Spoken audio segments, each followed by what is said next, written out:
pessoal. Eu sou a professora Rebeca Salles Pereira e hoje nós vamos falar um pouco sobre a redação do Enem. Uma conversa bem introdutória para a gente desmistificar alguns pontos, alguns aspectos, certo? Então, o que é o Enem? O Enem é uma avaliação feita por pessoas que já concluíram o ensino médio e o objetivo é ingressar na universidade pública ou concorrer a bolsas e financiamentos para cursos em faculdades privadas. Ele ocorre em 2 dias. E aí a gente vê que, tanto no primeiro dia quanto no segundo dia, há 90 questões das 4 áreas, certo? E no primeiro dia, temos ainda a prova de redação. O que significa que, pelo número de questões, o ideal é que nós não tenhamos apenas o conhecimento, né? Mas tenhamos também estratégia. Então, como a redação é aquela que vale mais pontos e que pode ser o diferencial para a sua entrada na universidade, então, você precisa, primeiramente, colocar todo o seu interesse, né? Toda a sua estratégia em fazer a redação, certo? Então, é a primeira coisa que você tem que fazer nesse dia. E depois, fazer as questões objetivas. Bom, a primeira coisa a se fazer é ler atentamente as instruções seguintes.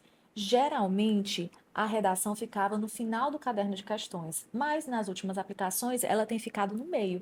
Então, procure com cuidado e veja logo qual é o tema da redação, certo? Muitos perguntam sobre a pontuação. A redação vale 1.000 pontos. E também ficam pensando em qual seria o mínimo, né? O mínimo depende da concorrência. Como você não sabe qual vai ser a pontuação do seu concorrente, o ideal é mirar no máximo, né? Então você não vai pensar em um número mínimo na redação. Você vai pensar que você vai querer atingir o 1.000. E hoje nós vamos ter algumas estratégias para fazer você alcançar o 1.000, certo? Outra coisa que sempre preocupa o aluno é qual o tema da redação. Nós só vamos saber exatamente o tema da redação no dia, mas todos sabemos que ele vai ser sempre um problema social brasileiro. E esse problema vai estar dentro de alguns eixos temáticos. Então, ele pode ser um problema social brasileiro sobre educação, saúde, comunicação e mídias, meio ambiente ou cidadania. Aqui nós temos alguns temas que já caíram no Enem para vocês verem mais ou menos, né? Então, em 2023, o tema foi Desafios para o enfrentamento da invisibilidade do trabalho de cuidado realizado pela mulher no Brasil. E 2024, Desafios para a valorização da herança africana no Brasil. Então, a gente vê que geralmente temas de cidadania são mais recorrentes, mas dentre aqueles eixos é possível ser um dos temas abordados. Então, a proposta de 24, Desafios para a Valorização da Herança Africana no Brasil, como em todos os anos, além da proposta de redação, vem também textos motivadores. Então, textos motivadores são aqueles que vão ajudar o aluno, né, o estudante, a ter mais ideia para poder escrever a sua redação. Não é interessante que você copie informações dos textos motivadores, né? Mas também não é proibido. O importante é que você exceda esses textos para poder escrever a sua redação, certo? Esses textos, como vocês podem ver, são de diversos tipos. São textos verbais, textos não verbais, textos mistos, né? E eles vão sempre ser de diversos tipos. Então, inclusive letras de música, artigos científicos, artigos jornalísticos, vários tipos de textos para que você tenha mais informações, mais repertório para poder escrever a sua redação. O tipo de redação pedido no Enem é sempre um texto dissertativo argumentativo. E ele tem exatamente essa estrutura. Apesar de um texto dissertativo argumentativo poder ter 3 parágrafos, no Enem é mais interessante que vocês façam 4. E vamos já ver por quê, né? Então, o primeiro parágrafo seria de introdução, os 2 parágrafos de desenvolvimento e o último de conclusão. Então, por que escrever 4 parágrafos? O texto dissertativo argumentativo tem como objetivo você defender uma tese, ou seja, um ponto de vista sobre o tema proposto. A sua defesa ela vai ser feita com base em 2 argumentos que irão tentar convencer o leitor. Cada argumento vai ser discutido criticamente em um parágrafo de desenvolvimento diferente, né?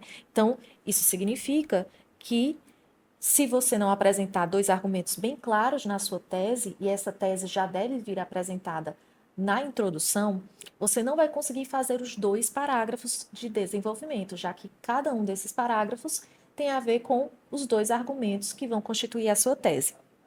Há várias formas de constituir essa tese, mas uma boa dica é entender que o tema da redação é um problema social brasileiro e a sua tese deve apresentar essas duas causas para a existência desse problema, certo?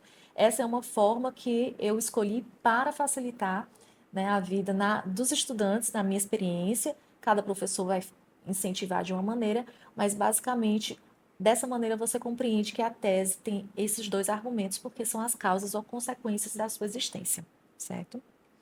Então, como é que eu vou escolher os argumentos? Bom, cada tema terá os seus argumentos mais indicados, e quanto mais você estuda, quanto mais você lê, tem contato com diversos tipos de texto, você vai adquirindo um maior repertório, um repertório sociocultural, né? Então, são os diversos textos que são produzidos na nossa sociedade e que têm a ver com aquele tema. Como você não sabe exatamente qual vai ser o tema antes de chegar na prova, você fica pensando, como é que eu vou ter esses argumentos no momento? Então, segue aquela dica, sempre é um problema social brasileiro. E se é um problema social brasileiro, nós podemos pensar previamente alguns argumentos versáteis, ou seja, argumentos que podem ser utilizados para vários problemas sociais brasileiros. Exemplo, negligência governamental. Então, muitos problemas brasileiros são devido à negligência governamental, que é quando o governo compreende a existência daquele problema, mas não faz nada para resolvê-lo. Permanência histórica, que é quando um problema vem sendo construído ao longo da história do Brasil e também não foi resolvido. Influência inadequada da mídia, que é inclusive uma das causas muito utilizadas hoje em dia, principalmente com os influencers, né? Então, a forma que eles influenciam os seus espectadores e como isso constrói o pensamento da sociedade.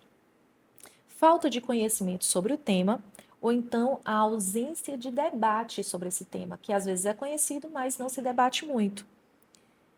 E quando é debatido, uma falta de ação da população, pois nós sabemos que tudo que é feito pelos governantes tem que ser primeiro partido de uma discussão da população que faz essa pressão para que os seus representantes tomem uma atitude. Pode ser falta de investimento financeiro também, ou aquilo que eu consideraria o argumento mais versátil de todos, que é a falta de investimento educacional. Então, a educação é o primeiro passo para que se possa modificar o pensamento na sociedade e começar a influenciar na estrutura social, provocando uma mudança social. Então, esses são alguns argumentos versáteis que você pode se preparar previamente para utilizar na sua redação e ver qual o mais adequado quando você vira o tema no dia. O importante é que você saiba que o segredo de um bom texto é o planejamento. Então, sempre que você for fazer uma avaliação de redação, a primeira coisa que os alunos pensam é: eu tenho que fazer um rascunho. Mas o rascunho já é o segundo passo. O primeiro passo é o projeto de texto. A redação do Enem é um texto técnico, que significa que ele precisa ser aprendido, ele pode ser aprendido, né, com as suas regras. Ele não é um texto filosófico, não é uma letra de música, não é um poema. Então, se você segue exatamente aquelas regras daquele jogo, você com certeza vai tirar uma boa nota. E quais são essas regras?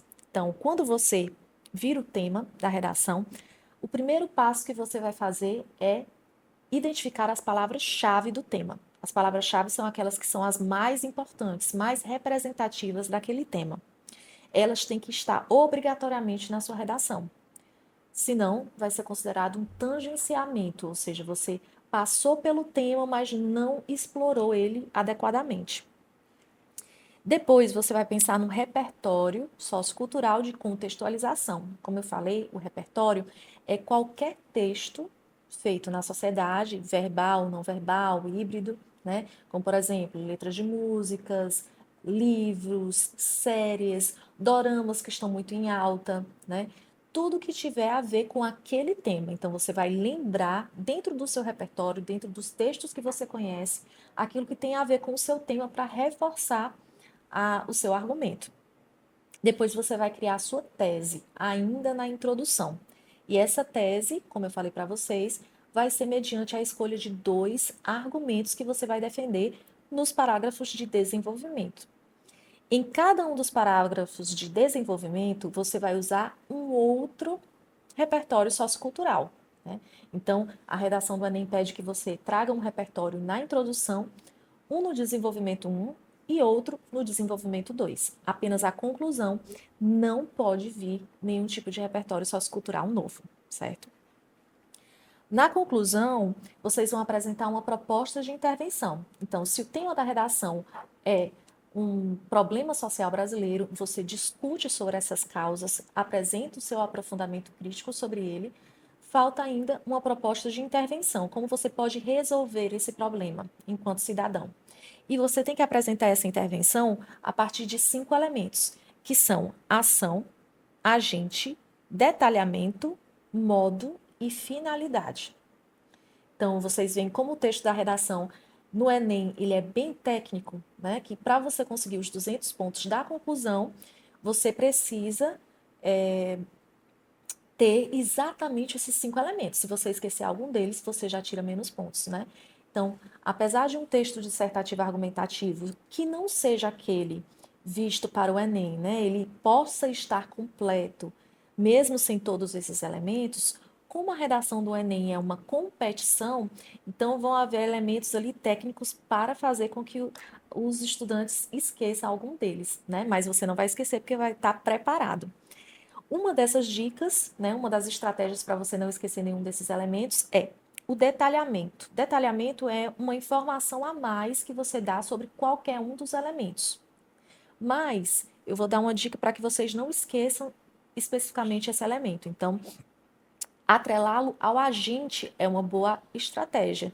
Então, quando você, na sua intervenção, for apresentar o agente, ou seja, a pessoa que vai ou a instituição que vai realizar uma ação para intervir no problema social, você já dá um detalhamento, uma informação a mais. Já já nós vamos ver um exemplo sobre isso, certo?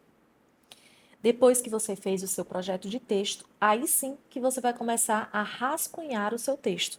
E nós temos aqui 2 folhas bem diferentes, né? Uma no caderno da prova, que é o de rascunho, que é onde você vai fazer o rascunho da sua redação. Tem inclusive uma marca d'água, não dá para confundir.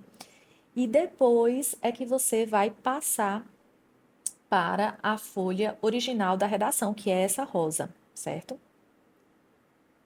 Então, vamos ver na prática como fica o projeto de texto bem estruturado, né? Então, na introdução, você deve apresentar o repertório sociocultural, uma contextualização sobre aquilo que você vai discutir no texto.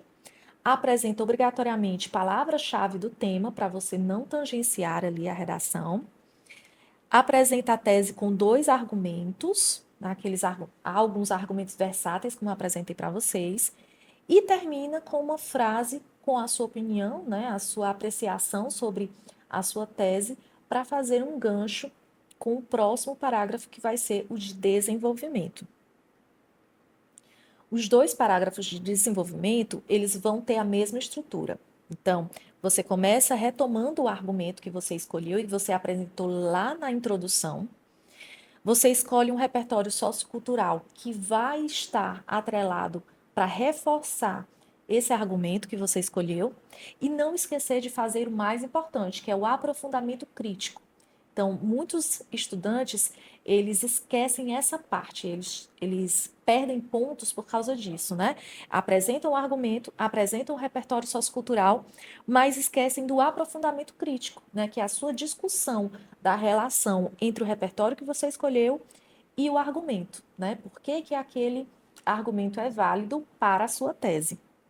E aí você finaliza o parágrafo com uma frase que faça um novo gancho para o próximo desenvolvimento, que é o desenvolvimento 2, que vai ter essa mesma estrutura. Retoma o argumento, apresenta um novo repertório sociocultural que tem a ver com esse segundo argumento e faz o seu aprofundamento crítico, fazendo novamente uma frase que faz o gancho, faz o elo com o próximo parágrafo, certo? E o parágrafo conclusivo Ele vai iniciar com uma frase de afirmação da necessidade de resolução do problema e a apresentação da proposta de intervenção com esses 5 elementos, né? Ação, agente, modo, finalidade e o detalhamento. Lembrando que aquela dica é que o detalhamento esteja atrelado ao agente, né? Então, dar uma informação a mais sobre o agente. E fechar relacionando o repertório sociocultural da introdução. Essa finalização, ela não é exatamente obrigatória segundo as regras do Enem, mas o que a gente vê é que a maioria das redações nota 1000 do Enem possuem exatamente essa estrutura, né? Então, vocês veem que cada final de parágrafo faz um elo para o próximo parágrafo, para que todo o texto fique bem costurado, né? Então, o objetivo dessa finalização da conclusão é justamente fazer um elo com o contexto que foi apresentado, o repertório sociocultural que foi apresentado na introdução. Dessa maneira, todo o seu texto fica bem organizado, certo? Mostrando que você tem um bom projeto de texto. E aqui vou apresentar para vocês uma estrutura semi-pronta de redação no estilo Enem. E as estruturas semi-prontas são controversas. Alguns professores são a favor, outros são contra o seu uso. Eu vou apresentar aqui a minha opinião profissional sobre ele, né? Eu acredito que as estruturas semi-prontas, elas são para determinado perfil de alunos, aqueles que estão iniciando seus estudos na redação. Então, quando você está iniciando e você ainda está ali inseguro, como é a estrutura, então, ver uma redação, uma estrutura semi-pronta, ver redações nota 1000 do Enem, elas são uma boa preparação, né, para você se sentir seguro e, como é um texto técnico, saber exatamente onde colocar cada um dos elementos que vai fazer com que você chegue o mais próximo da nota 1000, né? E aí, depois que o aluno já está proficiente, ele já não vai mais precisar dessas estruturas semi-prontas, certo? Então, sob a orientação do seu professor, você pode iniciar utilizando a estrutura semi-pronta para compreender ali como é a estrutura que é pedida no Enem e onde ficam todos os elementos, e depois você vai conseguir caminhar sozinho na sua escrita e apresentar ainda mais sua autoria, certo? Então, pela estrutura semi-pronta, nós vemos aqui que no exemplo é apresentado um contexto sócio-histórico, né? A partir da obra Os Miseráveis de Victor Hugo. Então, um repertório sócio-histórico, né, que é apresentado, sociocultural, que é apresentado a partir de um livro. Uma dica, como esse livro é francês e a redação do Enem é sempre um problema social brasileiro, é importante ver que o autor, aqui nessa estrutura semi-pronta, fez um gancho, ó, começou com o contexto francês, mas fez uma comparação com o brasileiro, né? E aí você já passa a falar sobre o tema brasileiro, apresentando então o tema que foi proposto na redação do Enem e a sua tese com os dois argumentos. Para finalizar, faz uma apreciação da sua tese, que apresentou esses dois argumentos. Então, ela escreve: esta é uma realidade que constitui um desafio a ser resolvido, não somente pelos poderes públicos, mas também por toda a sociedade. Então, já vai dar um gancho para poder escrever o próximo parágrafo, que é o desenvolvimento 1.